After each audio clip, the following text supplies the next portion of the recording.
Her bike was stolen from outside the library 2 weeks ago. The 10-speed? Did you lock it up? They used bolt cutters. Some black guy from the neighborhood. One of the other kids saw him.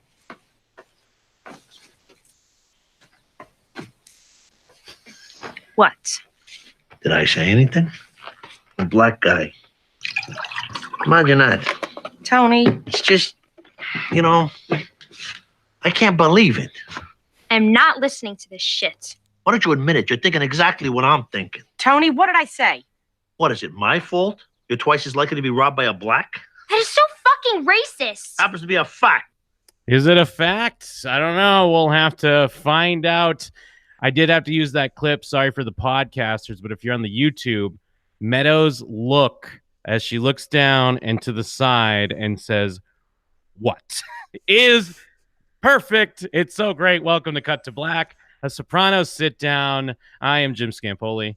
I'm Jacob Burrows, and I think that needs to be a GIF for everyone on the actual podcast. Make sure you go to Shows What You Know on Twitter. That's you, the letter U, and we'll be sure to post that GIF, or rather, I'm sure Jim already has it and is putting it up as we speak. So no worries, everybody. Just head on there for the visual. But for the audio side, we're going to be discussing Season 3, Episode 5, Another Toothpick. Jim, first impressions? What a great episode. This episode was written by Terrence Winter, who is a name we've heard before and a name we'll hear again. And it was directed by Jack Bender. This is his first episode. He does go on to direct 3 more, and he's also known for other shows like Alias and Carnival, and he directed, I think, the most episodes of Lost of anyone. So very prolific director. First impressions, Jacob? Oh yes, this is a good episode. It's such a nice sort of standard episode after having a lot of weird things going on. It's not really standard, but you know what I mean. It's like we're back in the life of the Sopranos, so to speak, after a bunch of big events. And what a life it is! We get to meet some cool, fantastic new characters. New dimension is added to old characters, and Tony's super racist still. So it's a good episode all around, I'd say. Yes. Now, but before we get into the episode, we did get a nice email, and you can also email us as well at showswhatyouknowshow@gmail.com. We do read all our messages. This is from Ram. Hey guys, fan of The Sopranos and your podcast all the way from India over here. I've watched The Sopranos over 3 or 4 times, some of the episodes even more than that. And for me, it's the greatest show ever because of how real it feels and its rewatchability. It gets better with every rewatch, and it's a few levels above the likes of Breaking Bad and Game of Thrones. You guys are my 3rd podcast, LOL, about The Sopranos. I felt like Tony when he asked AJ about his Nintendo. When are you going to throw that thing out the freaking window? When I started another Sopranos podcast. I love the dynamic of your show where Jacob's on his first watch. In the beginning, I was worried he would lose track of things, watching only an episode a week, but he's catching on just fine. I like how you pick up the small, funny details from the episodes and mention them for a few laughs. Looking forward to some of the best episodes and moments of the series in Season 3. Keep up the great work. What a kind email. I know maybe we're just kind of taking some time out of the show to have someone else compliment us, but hell, I'll do it. Yeah, and if anyone else wants to compliment us, you could always copy-paste that nice sentiment into an old iTunes review. We do need a lot more of those. Thank you. We would appreciate that. We know there are people listening. We have the numbers. Technology does not lie. If you have the time, please do go ahead and submit a review or send us your thoughts to showswhatyouknowshow@gmail.com. But then, let's get into the episode then, now from the beginning. Or no? Yes? Quickly stress, an iTunes review be really appreciated. Sure. Like, hey, I'm Tony Soprano over here. Give me a review. I get a bad Tony right now. But anyways, yes, let's get on to the episode. Oh, and just one more thing before I forget. We would really appreciate an iTunes review. Okay, but that's it. That's all we wanted to go through here at the beginning. So we start out in couples therapy, and I did feel like Carmilla was going to be there before the camera started moving, but it's still well put together. She's there. Of course, no one's talking. It's all still and awkward until things start going wrong. Fingers start getting pointed left and right. Of course, Melfi's doing her thing of sitting there in silence until everything erupts. So not the most productive first session, but then they do start getting a bit honest and yelling at each other, and that's probably what they need to do. Yes, yeah, and it's funny because like watching this show for the first time, it was always something I really was like excited for them to do. I was like, yeah, just bring Carmilla into the sessions; it'd be perfect. And I love how they immediately get into why it's not perfect, and because especially like. The way Carmilla reads it isn't quite wrong, but it's also because what makes the analogy of like, it's like being the new kid in school or something. And that's kind of exactly it. They have Tony and Melfi have this rapport they've built up over a few years. They have these breakthroughs they've gone through and they know what works. And it's completely normal for Carmilla to be like, what, you're blaming me? Because she is kind of like, what do you think triggers Tony? And that's not what she means, but without knowing the context of all this past history, it's like, oh, okay, it's my fault now. Then they just get into a big fight. And yeah, it's like perfectly laid out. Yeah, and it's also fun how we've been in it for so long that when he has like the breakthrough with the gabagool and everything, we're so intense. Like, listen to me a couple of episodes ago where I'm like, oh my god, the psychology, it's so amazing. And then to have it reduced to like, see, I told you the other week with the gabagool and my mother, and she's like, oh yeah, but you're still fainting, so what's going on? And yeah, you're both very angry. Oh, it looks like you were at the top of the fucking class. Oh, so great. And I love that it just ends. There's no like, oh, I'm sorry, hey, we're in a situation. There's just nope. That just ends, and now Tony's flying down the road because he's still annoyed. Carmilla is like silently sobbing to herself in the passenger seat. So what a perfect time to get pulled over. Oh yeah, and to be fair, I think when she says that, like, can't believe we need a stranger to tell us how to communicate, I read that not as like this was a total failure, but rather like, oh, we're actually talking about things now that we would never have talked about anyway. So I felt still, despite it all, maybe this is a bit of what they needed. You know what? That is a good read, because I did kind of the same thought as well, but they leave the scene so quick of just kind of disaster that, you can kind of miss that for a moment. You could miss that they are trying to say, yeah, maybe they made some progress that we didn't see, because it is hard to, especially if you've been married that long, it is hard to talk about stuff. It's easier to just kind of, talk about the weather or, black crime. Yeah. Speaking of which, I knew when the scene started, and I didn't think it was going to be Tony and Carmilla still. So when they were in the car, it sort of lets you know that something's going to happen. And of course, he's driving like a maniac, so he gets pulled over, casually tries to bribe this man. But then, of course, I wouldn't bribe you, officer. And then he's really surprised that he gets written up. And this is something throughout the episode. Does it matter if he has a ticket, or is it just the money? Like, is there something legal where it could be a problem for him? Not really. The ticket really would just be paying a fine or something. Or, excuse me, what normal people do, they go to court, maybe fight it, and it gets dragged down. I guess it would show up as a speeding ticket, maybe on your car insurance, but it's nothing really big criminal. He does flash his they're called PBA cards. I've heard other people talk about these. It's like the I forget what it stands for, but it is it's a real thing that people have, where it just shows like, I donate to the police, or I'm a friend of the police. And then usually you're supposed to be like, okay, I'm not going to give you're the Patrolmen's Benevolent Association. It's their union. So you're kind of supposed to be like, okay, I won't give you a ticket. I'll let you off for the warning. You're one of us. Haha. So it is like a fucked up, weird thing that is like completely fine that happens. And but he pushes it even more. Yeah. Offering like a nice dinner. The actor that plays this character, what's the character's name? Oh, Leon. The actor is Charles S. Dutton. Charles S. Dutton is great. He was on this early 90s sitcom I used to watch called Rock. What was it? The Ups and Downs of a Garbage Collector, Charles Rock Emerson. The great show. He's also in the movie Menace Society and a bunch of other movies, but he's a great pick for this because he's completely believable as that like no nonsense. You could almost think that he's doing it because Tony is so flippant about it and thinks he's going to get away with it. But also I feel like this guy is just by the book no matter what. And then the added idea that Carmela's like, they should be arresting drug dealers. And it's kind of like, well, you're basically drug dealers. Like, what are we talking about here? So I like this stuff. We're kind of wading back into the Happy Wanderer in a little bit, but it's like a different version of that, I guess. Yeah, and lest we forget, Tony is famous. I mean, he is on TV all the time, so he probably knows who he is and so on. I mean, of course he's not going to say like, oh yes, you're the big mobster, I'll let you off, if he's that sort of guy. So another scene starts up with characters we're not familiar with. And whenever a scene starts up like that, I'm like, someone's about to die. Someone's fitting to die in this scene because it's going to be something though that like will come to the attention of Tony and co.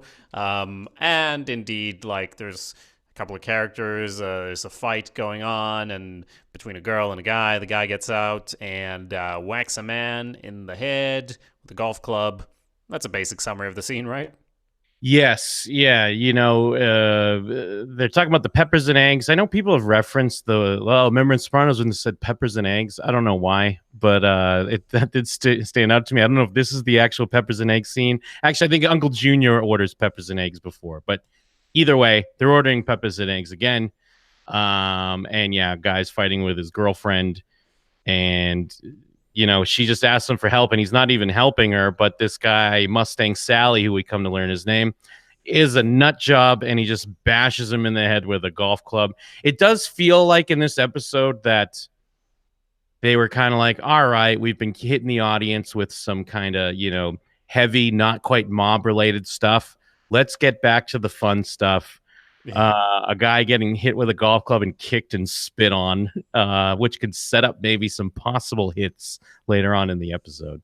Oh, absolutely. And this guy already looks like he's had his head shaved for some sort of brain surgery, so he's already prepped and ready to go for the surgery I'm sure he'll need after this. But either way, yeah, he gets whacked up real good.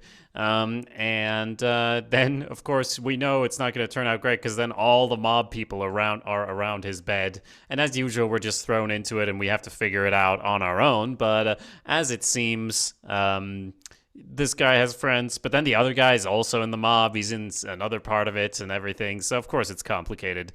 Neither of them would be made men, though, I suppose.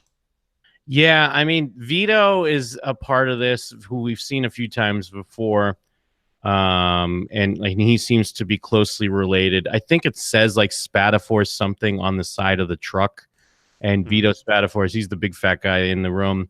I mean, I know that narrows it down, but Ralphie's making some jokes as expense of like eating this, especially when it comes to eating a sandwich or whatever he says. So yeah, I do think Vito might be made. I mean, this guy's not, and the guy that's hurt. The guy that attacked the guy's not, and the guy that's hurt isn't. Yeah. But yeah, these people got friends in high places. I mean, it's a big deal because Paulie brought some Whitmans or whatever it is, the chocolates that he brings, which sets up a great gag that I love. But we'll get to that. Yeah. So Ralphie, by the way, in this scene, and I guess throughout, he's really playing up his comedic angle, because at one point, I think he's leaving the room when he's going with Jackie Jr. Like, he pats him on the back, and they're heading to the door, and in the edit, I lost track of him, and then someone else says something, and all of a sudden, he's on the other side of the room playing with a defibrillator, like, on his tits or something, and I'm like, this is a bit over the top how he's, like, low-key just popping up here and there and making a snide comment to absolutely everything.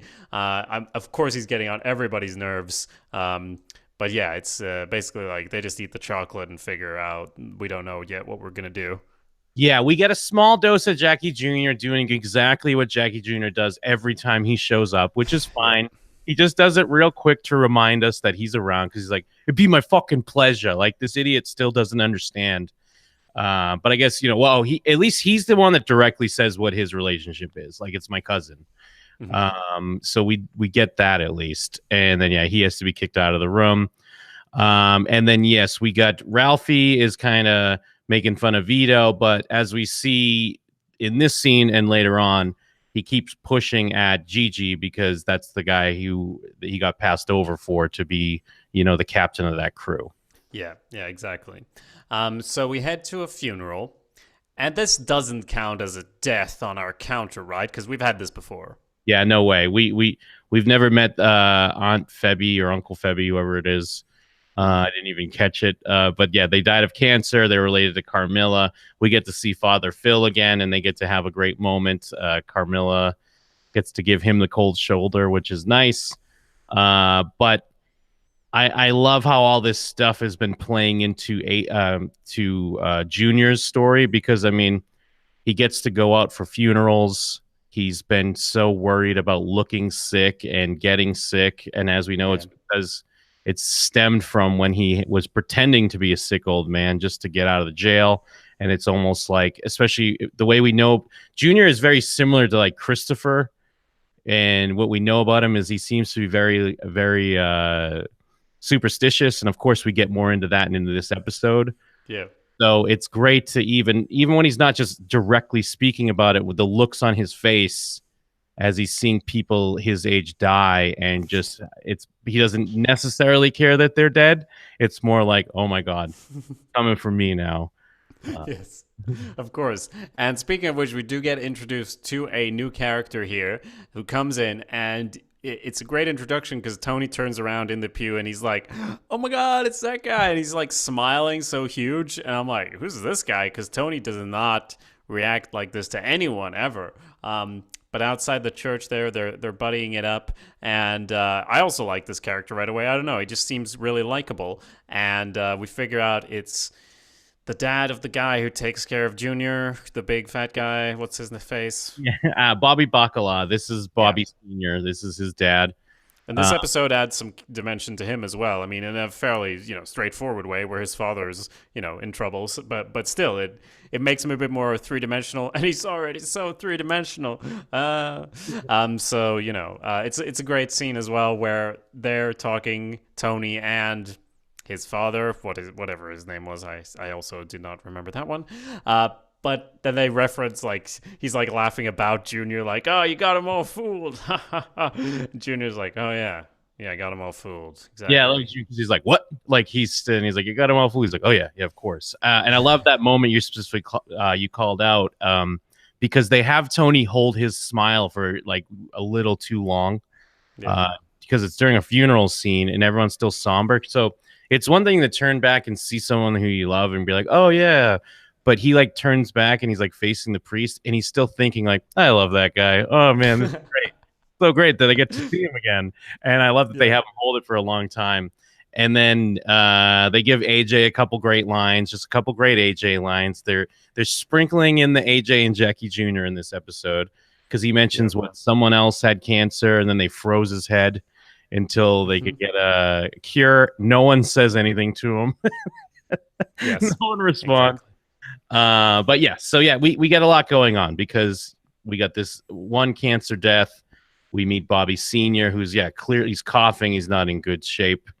And Junior's good, his eyes are darting all around because he's wondering, when Father Death or whatever is going to come out of the shadows and get him. Yeah, and Tony importantly gets clearance to kill his godson. Like that was the thing he wanted to talk to him about. And I will say I was slightly confused further on because there isn't, as far as I recall, a scene where they're like, and he's gonna kill him too. Like that's only like brought up in context, almost like they took that scene out of the episode because it's like, oh, can you please talk to Tony, Junior, about this whole situation? And it's like, what? He's just gave the go ahead, and then like, no, but he's gonna whack him, and I didn't get it until halfway through. Yeah, you're right, because we do. It almost seems like they would have put them both. Well, I mean, I guess it wouldn't make sense for him to be like, I want you to do it or whatever, like at the funeral. But yeah, we do see that he gets kind of the okay. And then we're already into it when we check back in with Bobby because he's upset about what's going to happen. We check in with Artie Bucco and Adriana, and Artie is on a whole new level this episode. We've felt sorry for Artie in the past, but he's on a great new path already. Because I can't imagine it's been only 2 weeks since that episode when Christopher got made, but we do know that Christopher didn't immediately start racking up the money. So I assume he didn't immediately make Adriana put in her 2 weeks like he initially said. Then she, of course, didn't tell him, like, what, this is such a shitty thing to do to a job. And I love that Artie's like, Charmaine will cover it because, he doesn't care about his wife right now. He's all ready to celebrate. He's trying to show off these numbers. They had a great night, but she's quitting. And now Artie is fully smitten, and like Adriana's the one that got away, basically. Yeah, she's quitting. He's smitten. It's like a fucking country song, where like you can already feel the vibe off him. I mean, the actor does a good job. You can already feel like he's got some sort of thing for her. I didn't think it would progress as far as it did within the episode itself, but it sure does. And yeah, like you mentioned, like, oh yeah, 2 weeks notice. Like, oh no, Charmaine, it's fine. And then he's just sitting there with his wine and his receipts, not too happy about the situation. Yes, yeah. Then we kind of check in. Yeah, Junior and Bobby, they're playing checkers. Junior's off in his own world. We kind of find out later why, that there is some real stuff going on. But yeah, Bobby's emotional because he knows his father's weak. He had to help him off the toilet, for Christ's sakes. And now he's going to be the one to put the hit on Mustang Sally.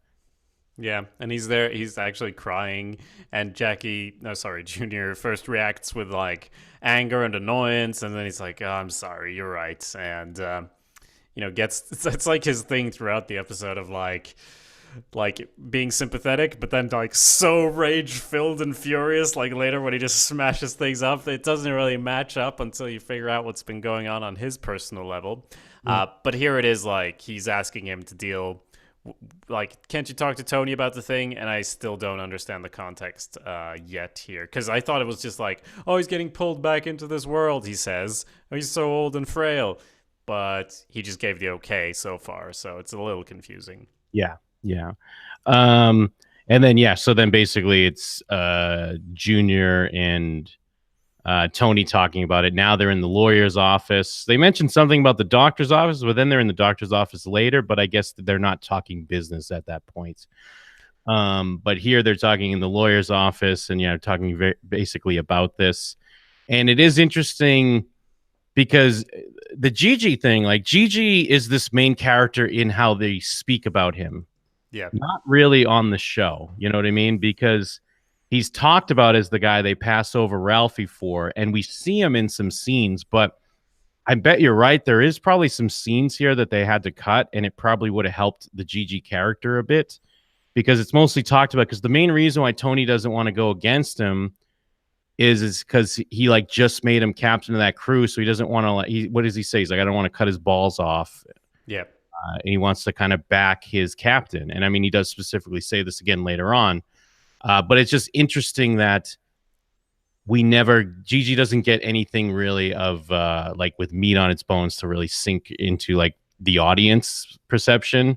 It's most other people talking about him and something he's doing. I mean, the show's making it very clear, at least it feels like it to me, that Gigi is not important. He's only there to reflect the character of Ralphie. The show makes it clear to me that Ralphie is an important character and Gigi is not. And I don't think thinking about it, there's probably wasn't any scenes cut out. I don't think so, because Tony actually explains the whole thing in this next scene. And if they had another scene with that, it would be sort of redundant, because he's like, oh, Sally's MIA. 2 days ago, he reaches out to Bacala for help, and the old man Bacala, blah, blah, he can get close. So they actually do explain it right afterwards. I wasn't that confused, but yeah, it makes sense. But either way, Tony doesn't want to, like, shut it down. Junior's like, he's a sick man. It'll give him something to live for. And Tony leaves dramatically. It's almost a storm out. Not quite, though. And then we're back. We're back with Tony and Chris. Like Vesuvio's basically like late in the night, and then Artie stumbles out, a little sauced up, And it is like Artie is really pushing it, especially with someone like Chris, and especially someone who's made. But he keeps being like, "What? We're kidding here. You fucking," and he's like, "You fucking piece of shit. Poison your food. You better treat it right. You piece of garbage." And Chris is holding back, I assume, with respect to Tony, because he understands, like, it's Tony's friend or whatever. Yeah, and he's massaging him for like a full 3 minutes before even sitting down there, which is already weird.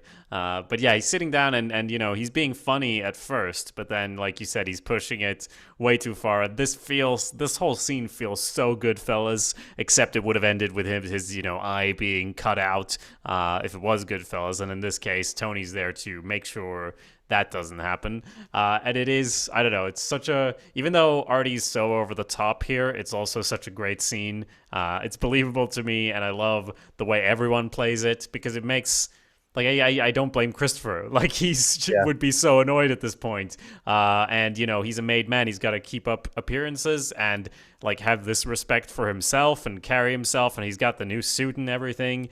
And, he does one or two times too many, Artie. So he like rushes up at him. Tony diffuses the situation, but then when you get Christopher out of there, when he's like holding him, Tony's like mad, but then he's laughing, and then Artie's crying, and it's just such a great scene with so much going on there. Yeah, because now he's like, I love her. If I just had a head of hair, and he's like, even if you had Casey Kasem's head of hair, a young girl like that, old married guy like you, which is interesting because, I mean, obviously, it's not like Tony respects his own marriage. So it is kind of funny. He was like, come on, you're a married man. This is a young girl.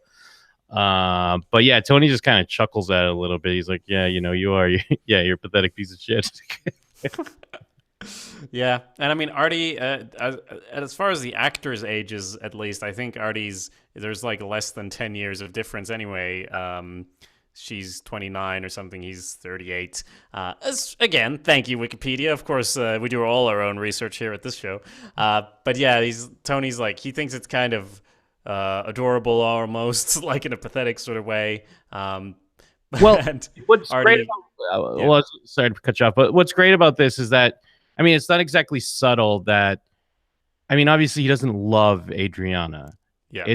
It just is, and they kind of do a lot with a little, because just with the few scenes we have, it's just, we understand that especially as an older guy, it feels nice to hang out with like this young hot girl sometimes, and the restaurant's doing well and blah blah blah. I mean, clearly there are issues in their marriage that also plays a part in it, but he's just gonna miss being able to just talk to this chick. It's not like he really wants a relationship with her.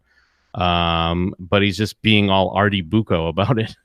Yeah, and I think, yeah, absolutely. And I think it's not so much that he loves Adriana, it's more that he doesn't love his wife, unfortunately. Yeah. So that's again, Adriana's sort of there to reflect on his relationship with his wife rather than to, actually include anything new about their relationship, if that makes sense. Mm-hmm. Then Tony's talking to the assemblyman, who we've seen scattershot throughout this season, and we know there's stuff going on with some building and an esplanade project, and Tony's trying to put the kibosh on this ticket because at this point, he's still just he got some info on the ticket, but he doesn't know the later thing, right? Yes, that's right. I mean, it's gonna get squashed basically one way or another. That's okay. when I got a little out of order here, but okay, this is the point where he's like, I gotta go to my guy at the DMV about it. Like, he's annoyed that it isn't already taken care of. Yes, and this was when I was like, does this really matter to Tony? I mean, he has so much money. That's when I wondered, like, is it something to do with like Rico, that it's a criminal thing and they're trying to get him on anything? But yeah, obviously no big deal. Mm-hmm. So then we have Junior and the Bacalas, and Bacala Senior shows up, and I don't know, this scene is great as well. He's there coughing. Junior gets to dig into his garbage disposal again and get out something or other? Like, what is the symbolism here? Because they wouldn't just put this in for nothing. I was thinking about that. I think he pulls out like a peach pit or like, Yeah. like a pit of, like a fruit or something. I was wondering about that because it was clearly like a nice callback to when he gets his hand caught. But he doesn't, and he's not alone. So yeah, but I didn't really get a read on it, to be honest with you. I guess, they don't do it too heavy-handedly, but it could be, something stuck in the system, something dark and hard. It's like the illness inside of him, giving that a visual representation, I assume, like finding that where he didn't expect it.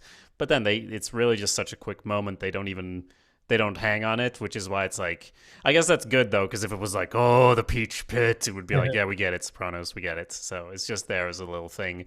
To give Bacala moments to come in coughing all over the place, and Junior is so concerned and he wants to get him the best doctor there is and so on, because he's really talking about himself as usual. Like, if you die, then no, that would be horrible, because then I will die. So yes. Well, and especially to start this, Junior says I decided against it, but clearly he's just saying that because Tony decided against it, and he's still running with this idea that he's the boss of the family, right? Yeah, absolutely. And then he's spitting up blood now, and then at that point, then we cut back to Artie, and he's talking about the business proposition that Tony kind of offered him before he walked out in the previous scene with him. And we find out that it's to make some like packaged foods, basically like a food brand, but it's going to be Satriel's instead of Vesuvio's. Yeah. And I mean, this is a classic Artie Charmaine conversation we've seen happen many a times. And the thing is, I mean, Charmaine is right, and they're doing well. We've seen the scene, but we know at this point, like, Artie's going through his midlife thing, and it's not just about doing well. Now he wants, I guess, I mean, as we see later, he feels like if he gets this I'm in business with Tony Soprano, all of a sudden Adriana is going to be like, oh my God, that's all you've been missing, Artie. I just love guys that work with Tony Soprano. Exactly. And sometimes when he and Charmaine has a scene, it's like, oh, Charmaine, you're being so unreasonable. And here it's really like she has a good point. It's not even under your name. Like, you're just a front in this operation, really. So it's not going to be that great for you. She's so right in this scene. Speaking of the, mob situation, there's another dinner going on. Like, we should have a dinner counter because it would, like, vastly outnumber every other counter we have. They have at least 8 meals per episode, so you can just calculate that real quick. That should be 800 by now. But yes, again, it's someone telling Tony, don't have the old man do this thing. And he says, Junior asked me to ask you, and I'm wondering, like, is this something that's still laying around, or did Junior ask him? He must have asked him after he was there coughing up blood then to take it to the next level. I think so. It was the whole thing.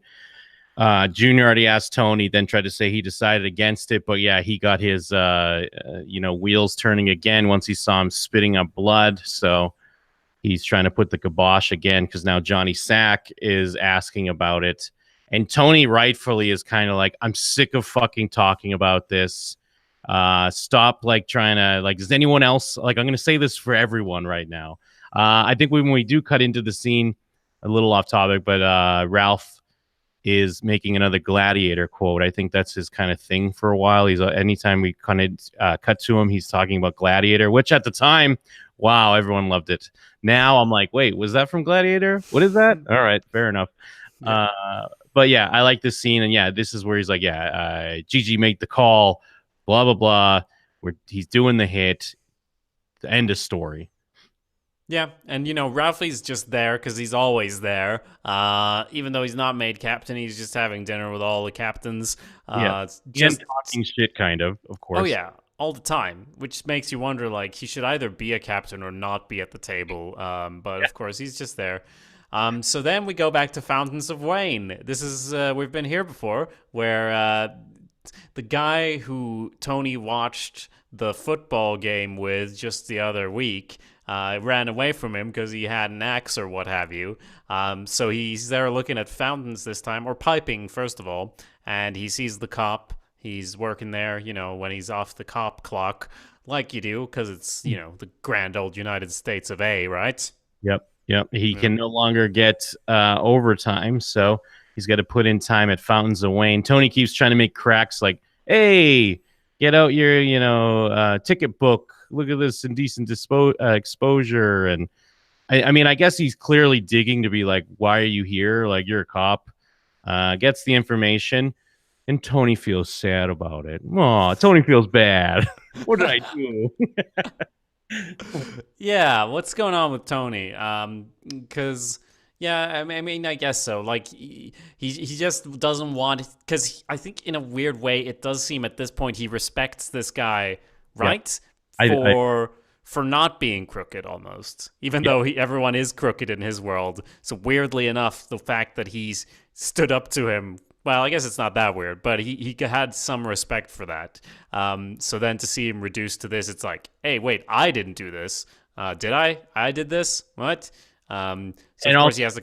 Well, I'm sorry. I was just going to say, to your point before, where you're like trying to figure out if this is important or not, I think it does show that it's not important. Like, because Tony's even like, wow, this isn't even that important. Like, I could have just paid a ticket, but now I'm like really ruining this guy's life in a lot of ways.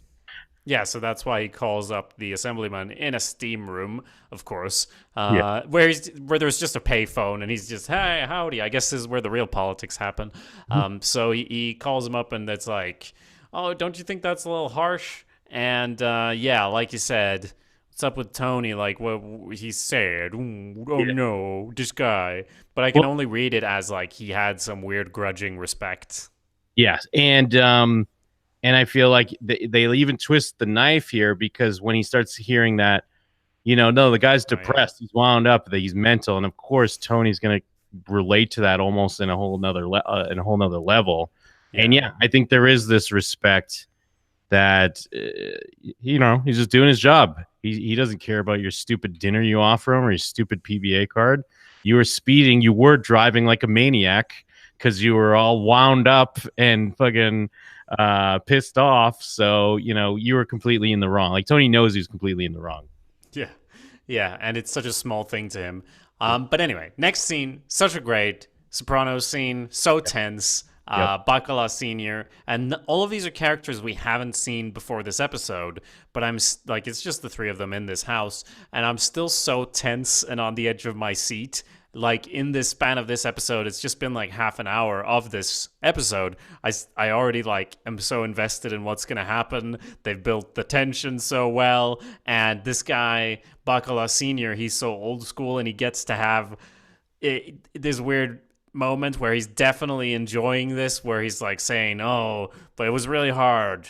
Oh, I don't know what to do, but I squashed it. And he's like, oh, thank you so much. And he's enjoying the game of it, the game they play when they're like, come on, I'm going to take you out to see some Russian girl or my girl, and we're going to have a thing. And then you shoot him in the back of the head. Like, he's actually like been missing that. And Tony was right. It would give him something to live for. He even says it as well. He even says, like, it'd be nice to feel like needed. Yeah. So yeah, it all plays out, and yeah, he gets to have this big, because he does come out on top. So it is like he kind of went out doing what he loved type of deal. You know what I mean? I do want to get a quick shout out to the actor that plays Mustang Sally. He's Bootsy on Gilmore Girls. I don't know if we got a lot of crossover here with Sopranos fans. Maybe I should be admitting this, but we love Gilmore Girls, and very good. Oh yeah, we love Gilmore Girls. I think you maybe your knowledge is more encyclopedic, because I don't know who that is in Gilmore Girls. One of the town owners. He's always at the town meetings. He is portraying. Yeah, he owns and runs the newsstand in Stars Hollow. He's also in Marvelous Miss Maisel. He's one of the guys that works at the club. He's a great actor, and he's great in this as well. Yeah, so believe it or not, Gilmore Girls, here, don't shut it off. Don't rewrite your review on iTunes just yet. Gilmore Girls is an extremely good show. The Marvelous Mrs. Maisel is as well. We have podcast episodes on both those shows at showswhatyouknowshow.com. They're very good, okay? Just take our word for it, okay? I know it doesn't sound like it, but it is. So yes, he's about to shoot him in the back of the head, but the other guy comes in. He turns around. It turns into a big struggle. It's very tense and cool action and blood and Sopranos all over the place. Like you said, it's almost like we've had a little bit much of the psychology and the this and that, and not a lot going on mob-wise. So here's a really great tense scene for you, and he does come out on top. And I love when he takes out the smokes. It's a real Heisenberg type feeling here, and he's coughing it up, but he's living life, and he's covered in blood, going home, crashing his car. Everything's great. And even to the point, like, he doesn't really have to kill the other guy, but you're kind of like, fuck yeah, kill that other guy. Like the real, like, badass side of you. The deep down part of us as the audience are still kind of like, yeah, shoot that other guy too. Yeah, absolutely. But yeah, it's because it's great. He's got the gun to the back of his head. His friend walks back in. He's like, "What the fuck?" And then we got a nice like he like nicks his ear, shoots the other guy in the chest. Then they're fighting over the gun. He's trying to pull out his gun. He gets it to like right to his head, splatters his brains on the ceiling. Like, this is vintage Sopranos. This is what we tune in for. I mean, we tune in for more than that, but this is also the stuff we love. And yeah, he he's cranking some tunes, driving, and he can't reach his inhaler, and he just crashes. And what a way to go out! But yeah, we got some updates we got to do here because added 3 to the counter here. Like, there's quite a death count in this episode. Yeah, damn. We were at 22 for everyone keeping track. I assume you'll play the sound 3 times, Jim. Yep. So here we go. Let's do it.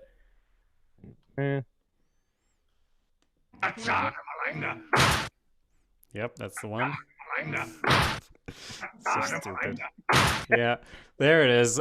So we've gone from 22 deaths to 25. What a leap. I don't think we've had that many deaths in an episode before. Maybe in, when they were clearing out stuff at the beginning of the first season, but we didn't have the counter set up at that point. Maybe, but that's quite a bit. Oh, and actually, I mean, yeah, I can't believe we haven't brought this up, but yeah, thank you, Pete C in the chat. Burt Young does play Bobby Sr. Burt Young is Paulie from Rocky. Oh, shit, yeah. Yep. It's true. And I think that's why, like you were talking about, like there's an immediate like for him. Yeah. I mean, even if you just have a passing, reference to Rocky, Paulie. So it's like, yeah, he's got this nice presence, and I guess he was 62 at the time, but yeah, he really does, like Pete C in the chat. Burt Young was only 62 here, but he plays 82 easy. And yeah, I would never have second guessed if someone's like, look at that 82-year-old man. It's like, absolutely. Well, yeah, and he's like, he plays 62 in Rocky, so so I guess that adds up. When was he ever young? Yeah, that's great. You just could be old all the time. Yes. So next scene, his son is just weeping because this great likable character that came out of nowhere was dead, and this is where we find out the age, where he's like, what was he, 71? I don't know, 68, and all that, and Junior gets, like, Junior starts interrogating him of wait, was it the cancer? Was it the car crash? How advanced was the mastectosis, etc., etc.? And he's like, why, with all due respect, why do you care about the details? And he's like, yeah, you're right, I'm sorry. And he smashes the whole place. Yes, yep. Junior, I like how they do this, because it's a reveal, but it's not a reveal when we find out later that he has cancer. Yeah. Because either way, it could just be read as, the fear of death. Death is chasing you down. But I like how it's like clearly something's going on, and then it just kind of naturally kind of comes out, and you're like, oh, okay, now it all makes sense. Now we get what he's doing. Then we have we cut back to Artie, and I like this because it's, it's not very subtle, but he's annoyed at Charmaine that she's not trying to be a sexy hostess because she's got her hair up, she's wearing like a sweater, she has her glasses on, and he's like, "What? You don't say goodbye to customers?" And what's with the glasses? And I do like, in a weird way, I like that he's standing up for himself, but he's doing it for the wrong reasons and in the wrong way, because even though Charmaine is right, and she should kind of talk to Artie the way she talks to him. Artie should have this moment that he has here, but it's just the wrong. This is the wrong time for it, and I think that's like Artie Bucco to a T. Is he kind of does the right moves at the exact wrong time? Yeah, and she's there like, if you do this, if you choose Tony over me, and he's like, oh, what are you gonna do? Divorce me? And it's pretty rough. Like, and the thing of like choosing Tony over her, that's been the case all the time previously. She's not even aware of the whole Adriana thing that's going on. That's the root cause of this. At the same time, the Adriana thing is only going on because he's not happy with the marriage. He should have this moment, but he's so wrong and he's so rude that you still get to feel for Charmaine, even though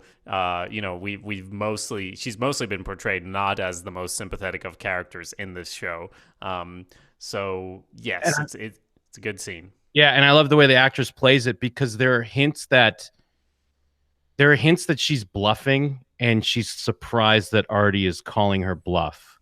Yeah, like, even though it does end when she's like, this marriage is over and you're not getting the kids either. But before that, there's almost hints of like clearly, obviously she's surprised at what he's saying, but she's almost kind of like, oh no, I don't know if I'll go through with this. And he's kind of really, now he's putting me on the spot and like forcing me. So it's kind of interesting the way it plays out.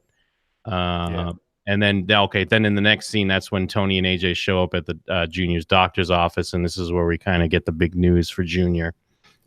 Yeah, and even before the news, I'm thinking about their relationship and everything, where it's been and where it's going. It makes sense, but it also is weird when you remember the past of him trying to murder Tony, because it's got to come up in your mind. It does here. I get that, after when he tells me he has cancer, it's like, fuck, let's hug it out, bro.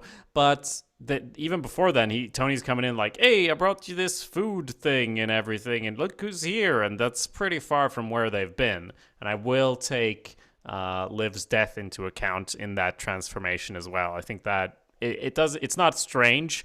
Well, it is strange, but it makes sense. Yeah, I agree. I think it's interesting, like, especially, you're on your first go through. I don't know if you quite would have expected this as far as the Tony and Junior dynamic. Yeah. Season 3, pretty far, like decent into the show, but not that far removed from where we were at the end of season 1 and like the beginning of season 2. But I feel like they handled it really well. And plus, Junior is such a great character, so it's nice to keep him around and not prematurely murder him or something because they have this, well, we need a Tony Jr. face-off or something. And what a great comedic cut of, he's like, everything Junior says makes complete sense of what he's like, look, he wants to tell Tony, it's kind of a nice, sweet moment, because he is saying how he doesn't want anyone to know, because they'll treat you differently if they know you're sick. But it's nice that he wants Tony to know about it. But then we also get his like rule of threes, and he's very concerned if he's going to be the third or not, which is a hilarious moment. But then it's so great. Please don't tell anyone. I won't tell anyone. Janice's phone rings.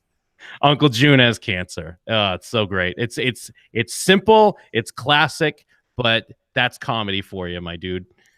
Oh yeah, I was, not surprised exactly, but it is strange as well, considering Janice and Tony's relationship. But then this is family, and I like the way the scene plays out, because Tony gets to have the moment of them together on the couch commiserating, but then Janice just keeps bringing up this stuff about how she's seeing Christ and all those, all her Janice things, to the point where Tony sees that, I'm not getting what I wanted out of this interaction. And at first I was kind of like, fuck, Tony, that's pretty bad, that you just immediately ratted him out. But then it's made plain by the end of the episode that Junior didn't actually mean that. He wants the privilege that comes along with being sick. If he's got to be sick, he wants special treatment for it, so he will tell everyone anyway. That's true.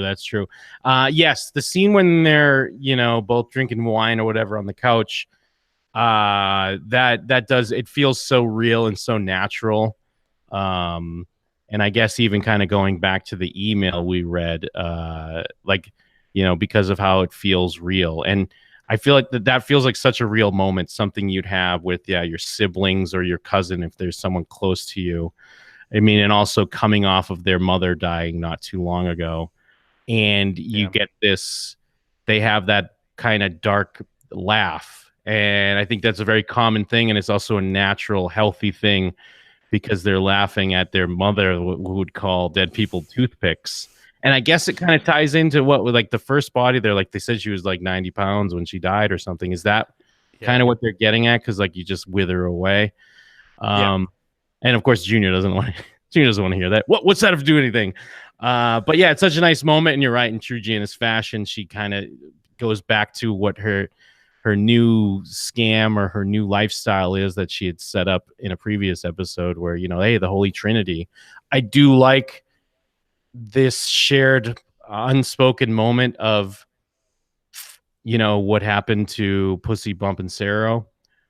And he went to witness protection, and also Ralphie went to witness protection, and that's both of their ghosts, basically. Yeah. And of course, Tony's not gonna. It feels real. It doesn't feel like a Janice scam. It does feel like maybe they could have this connection, and that would help each other. But Tony's not gonna do that. He's out of there.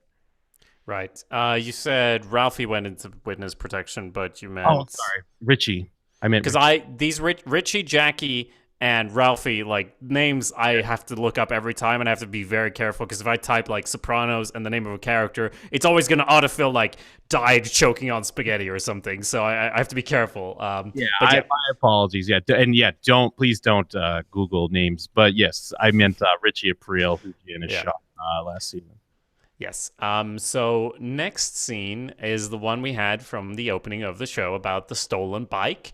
And the FBI is outside, confused about why they're hearing all this. The wiretap is being compromised throughout this scene and then taken away to college where they can listen to some more stuff from her roommates singing in the early morning after vodka and everything. So that'll be great for them. That was a whole episode we watched about this fucking lamp that never mattered, right? Isn't that rough? Because even like... I think even what when we were talking about that episode specifically without knowing this is where things are headed, it still felt kind of a stretch to have it be the whole episode. And especially because it's the first episode and we're ready to be with Tony and the gang and we're not. And to know that it goes to this. And I mean, hey, we're not doing spoilers past this. Maybe it somehow gets back in the house. But guess it doesn't. No, that's my thought. It doesn't get back in the house. And the thing is, this whole scene, just do the scene exactly the same. Show like the shot of the lamp, and then you cut to the FBI listening. We'd get it because they keep talking about wiretaps. We wouldn't have to see the whole process of getting it in there. So at the same time, I didn't hate that episode, but it was kind of like, oh, this is the first episode, we're back to this, and it was like a heist with the FBI that, yes, it looks like from this point of view didn't really matter at all. It basically just added, it was jokes. It just added jokes of them like, who's Lord Fuckface or whatever, when they were going through the different, like, whose moniker is that? That's all I've seen come out of this so far. Maybe it's highlighting that the FBI is really struggling with pinning something on Tony, something like that. So maybe that's supposed to be a thing. But like the scene itself is almost more important, where they're arguing about, Meadows saying things that are true about like most poor people are more likely to commit crimes and etc. And Tony's just being the most racist, and it ends with her taking the lamp.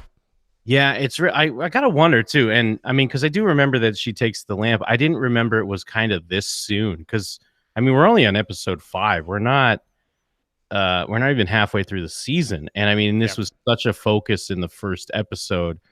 I wonder, as far as when they're breaking these stories and breaking down the episodes and what's what. I mean, I assume they always knew it was going to be a weird little non-payoff. I just wonder how soon they knew it was going to happen, or maybe they had a different plan, but for whatever reason, we're like, nah, scratch that. She just takes the lamp. It is such a bizarre, but it's weird because I wonder, am I sometimes giving the writers too much credit, or was it that they were like, look, we're gonna fuck with this audience, because it does seem like they do enjoy that a little bit. I mean, obviously, we talked a lot last episode about Melfi's choice, and that. I mean, I think that's simplifying it a bit too much to say that that's fucking with the audience, but it is trying to make a statement on the audience. This does feel like it's just fucking with us. Wait, Melfi's choice? Melfi's choice of like just saying no, and we're right, tell Tony, we're rooting for her to tell Tony who the guy is, Jesus Rossi, so we can see him smash his head with his hands or whatever. Of course, right. So the way I feel about it is, it reminds me of the old Hitchcock saying of when the audience knows there's a bomb under the table, it adds tension to the whole situation, even if the characters don't know, because we're going to be waiting, and it's going to make it, really intense. And they almost never had a fucking conversation in that basement is the only thing. Like, they set all this up, and then I've seen 100 mob conversations all over the place, and it's only been like the one where they're in the basement, like him and Christopher, and nothing. They're just talking about how Jackie Jr. shouldn't be involved. The same mob conversation that's happening all over town. So yeah, I feel like it is a bit strange because they could have done something more with it, or I would have expected them to do like a bit more with it before this would happen. Like, maybe they're building a case, maybe they're getting somewhere, and then it gets fucked. But it really was like, yeah, that didn't pay off. Yeah.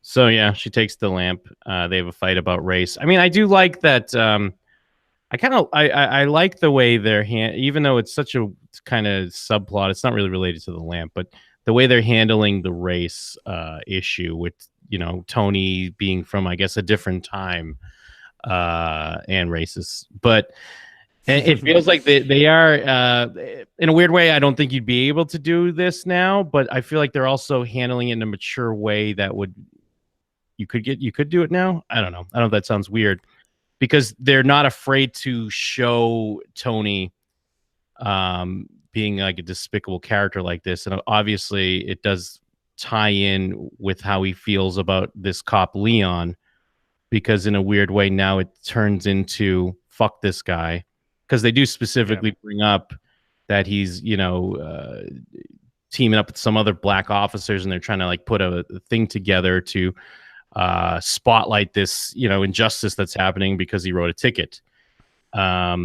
So yeah, I don't know. I think it's an interesting way they just keep kind of weaving it in. Like, clearly they wanted to have this discussion, but it's hard to they didn't want to just make it like as obvious as, say, when they had the rapper and what the rapper's gang would show up and then Tony would be racist to them and then they'd have a shootout. They're just doing it in an interesting way, I'd say. Yes, although at the end of the episode, or when he's talking to, the assemblyman again, and he says, you know what, fuck him. I had the thought of like, oh, what's happened in Tony's storyline to make him change his mind since last time? And I realized, oh, it was just the thing with Meadow. Like, that's why he changed his mind. And I thought, oh, that's not that interesting. Like, I was trying to figure out, what are they saying here, what's going on in Tony's mind, because it was sort of interesting that he started having regrets, or like, did we go too far, can I fix this?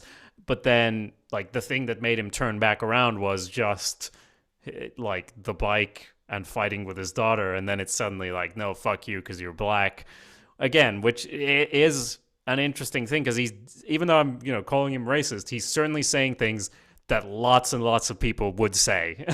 Like, it's that's the thing as well, why I think it works fairly well, that it's not like, it's over the top, obviously, but it's over the top in the way that a lot of people think this way. It's not, he's not made to be a racist caricature.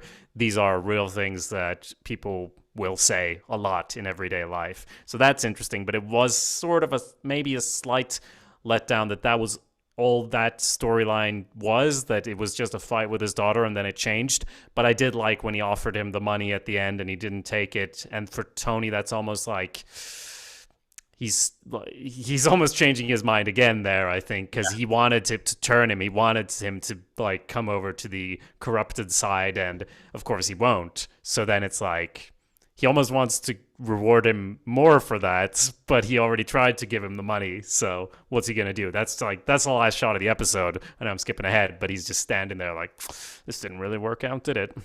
Yeah, and I agree with that, Reed. It is almost like the more the more this guy is not like Tony or like the people Tony does business with, the more he likes him and kind of wants to help him, but he like can't because it's also all his fault. So, what Yes. do you do? And Peter in the chat saying, I think as long as it was on HBO, they'd have freedom to explore this. Otherwise, not sure. That's referring to if it would be possible to do it today. And I think a lot of shows do go into like exploring race and what that means, relations between different races, things like that. But it's done on such a basic level here almost, but the way it's done on a basic level also works, One thing I'd say to challenge that, and I know this isn't the same thing, it's a different thing, but I mean, the Game of Thrones guys were trying to do that show about the Civil War and how if the South won and everyone kind of protested it, and I think that show's on the shelf. Because I mean, obviously, it was going to explore race relations maybe in a different way, but people thought it was a little bit too problematic. So I don't think they're going to do it. So I would say not even the case with essentially HBO. Again, that's not quite the same what we're talking about here, but I don't know. I think it's related. Yeah, for sure. That is, to be fair, that is the whole. That felt like it would have been very central to the show. And they are two white dudes, given David Chase's as well, but yes, I see what you're saying. But yeah, that's why I just feel like, and again, this is all like, I know this is hearsay when everyone's always like, well, if that was done today, blah, blah, blah. But I do feel like people would be like, hey, this is not central to this show, so why are you doing this? Yeah. And why are you're doing this with a character that we are supposed to root for, and he's not getting comeuppance for it. I just feel like there would be maybe an outcry of that a little bit, but I think that's why it's interesting, and I think that's why I think it's interesting to look at some of these things in a lens of today, and how it relates, like similar to last episode, and clearly we have a lot of stuff with like Me Too and stuff like that, and I think it's still obviously very relevant to what's going on today. Yeah, absolutely. So the next scene, Peter in the chat said he expected it to be a dream sequence almost, because Artie's sitting down with Adriana, and yeah, it does. I mean, it's clearly not a dream sequence though, because it like almost starts out with like, oh, what's that in your ear? Oh, this old thing? Oh, I just pull it out for special occasions, So he's already being the worst and dorky and not handling it well, trying to grab her hands 18 times. And it starts out so well, where it's like, oh, what would he be jealous about? And she already knows about the fight, and she's like, oh, that's Christopher. So the vibe's all good, and he totally ruins it. It's so cringy. It's such a well done, awkward scene. Because, yeah, he's got his earring, and, she, asked to comment that they're at this, like, nice restaurant. So it's clearly, like, it's one thing to, take a coworker. Well, I mean, I guess she's not even a coworker. Like, he's her boss. But either, like, I guess it's always inappropriate. But it's one thing if it's like, hey, we'll go to this quick place to celebrate. But no, we're going to, like, this romantic, fancy restaurant. He's got his earring. He keeps dropping about information about working with Tony Soprano. He keeps trying to hold her hands. He's talking about like his marriage. It's so rough. And I guess we could just assume, because when she gets up to go to the bathroom, she takes her purse. She doesn't come back. I guess. Like I did wonder about that. I think she probably came back, but I don't know. I don't know, Jim.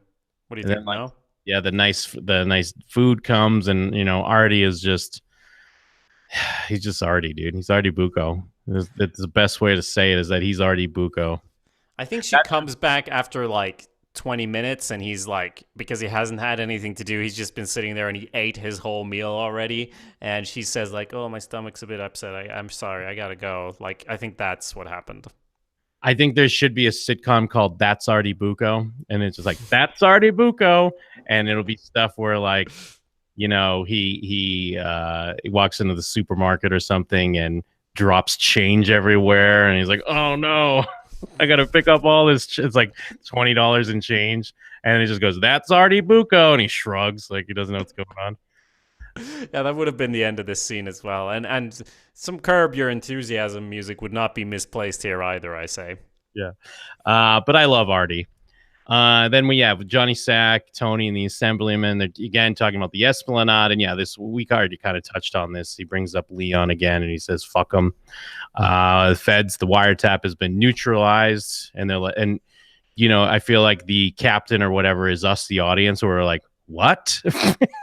What? That's it. And I guess since we already talked about the last scene, we'll finish talking about Junior's scene here. Yeah. And in a very, I was actually speaking of Curb Your Enthusiasm. I mean, not just because Uncle June looks like Larry David, but and I guess you kind of already touched on this, is that it is just very much, it's like when Larry David realizes, he finds out his mom died, but it's been 5 months, like because they didn't want to bother him while he was in LA. But then he ends up using it for excuses for things where it's like, you know, he tries to have sex with his wife and she's not feeling it. And he's like, oh, I'm just, you know, I'm feeling rough because my mother died. And she's like, oh, come here. And he keeps doing that. It does. There's a hint of that. Well, I mean, not even a hint. That's what's happening here, right? It's like Junior, he just doesn't want to go to the funeral. Doesn't want to be reminded. He keeps staring at the TV in hilarious fashion. He keeps wanting to watch the movie. And finally, it's like, look, I'm sick. I can't go. And then who's going to be like, well, no, get up, you cancer person, and come with me to the thing I want you to go to. Yeah, come to me for the cancer funeral right now. But yeah, he's really selfish as well, because it's really like affecting. Is this guy called Bobby, or was that that's Bobby? Yeah, so Bobby Bacala. So it's really affecting him as well, and that's what I mentioned. Not just when he's crying earlier, but here when he's like, fucking, what's the world coming to? But first my father and now you. Like, he actually really cares about Junior, whereas Junior doesn't care enough to take his blanket off his legs. So it makes him a bit more three-dimensional, where he's previously like, they've just, or mainly showed him as like, that's the fat guy. That's true. Yes. And it's all in the setup too, because the setup's so great, because I know that feel. Like what Junior Soprano's set up in this scene, like because he's got his sandwich, he's got his movie on, he sits down with his blanket, and he's got a big smile on his face. You can tell he's feeling good. He's like, hell yeah, got my sandwich, got my movie, this is great. And then Bobby walks in and he's like, ugh, I don't want to go anywhere. Are you serious right now? I got cancer. Go away. But yeah, you're completely right. And Bobby comes off so sweet here because, I mean, obviously he's going through stuff because his dad passed and he was already very concerned about it. And here's this guy he like takes care of every day, and he won't just fucking put some pants on and come to his dad's funeral. It's really sad. And I did recall as well the scene where Junior was choosing which way to go, if he would go with Richie or Tony. And I was thinking of that scene earlier as well, when they, you know, him and Tony were hugging it out. That certainly helped when he brought Richie's revolt to his attention. But just the fact that he said back then, like, I'm in awe of you, like of how he handled the situation, how he plotted it out and everything. And he is almost like a father figure for Bobby. So, you know, it is a real double whammy for him. Yeah, yeah. And yeah, we talked about the last scene, so that's kind of the episode. But real quick, I forgot. I didn't get a chance. I meant to read this at the top of the show. Well, although it's not quite an email, so it's all right. I'll just read it now. Shout outs to the Sopranos subreddit. That's reddit.com/r/the Sopranos. I was actually just kind of scrolling through reading, and someone actually a couple of months ago asked for recommendations on episode analysis. And Darth Chewbacca 1138, you know, hey, no judgment. Right. Did say, cut to black, a Sopranos sit down on the YouTube channel. Shows what you know. They're in the middle of season 2 right now. Obviously, that was when they're in the middle of season 2. Now we're in the middle of season 3. The old guy saw the show when it aired, and the younger one is watching it for the first time. So it works great for anyone who's also a first timer. So I'm the old guy. Just yeah. I mean, apparently I'm the young guy, or younger at least. because at first I was like, I'm the younger one, but then I'm like, wait a minute, I'm not watching it for the first time. Oh my god, I'm the old guy. So I appreciate that, Darth Chewbacca. I love when people recommend the show. So if you could do that, you can recommend that to your friends as well. You don't have to necessarily call me out as the old guy if you don't want to. Well, you are. I am in awe of you. You are the junior in our sort of podcast relationship, where I'm Bobby, lumbering about it, don't really know what I'm doing. So in that sense, let's call Jim the experienced one moving forward. Maybe that'll be a bit better for his ego. And man, I guess I got the glasses, so yeah, I'm on my way to Junior Soprano for sure. I have the same glasses. If anyone's on the stream, it's a real hassle like drawing us because we both have quite similar glasses, so it is a bit tricky. But yes, you are the older one. Why did you think you were the younger one though? Because you're clearly older than me. No, that was just a joke. I was just Okay. clearly I'm the younger one. You know, Yeah, people of course. when they're young. Yes. So yeah, there you go. That's another solid episode where we're keeping on down this road of season 3, and things are really starting to pick up. Like we had said at the top of the show, we'll remind you again, if you want to send any of your thoughts, you can send them to showswhatyouknowshow@gmail.com. But we also greatly appreciate if you submit a podcast review, preferably iTunes, but if you use Stitcher or stuff like that, that would be great as well. It all helps the show, so thank you.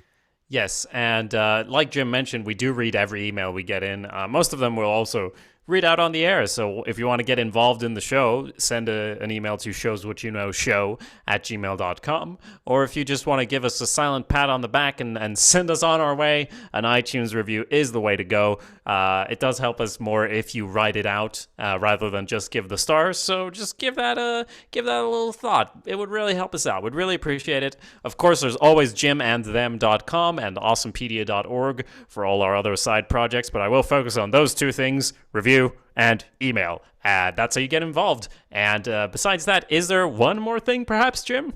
There's one more thing. Cut to black.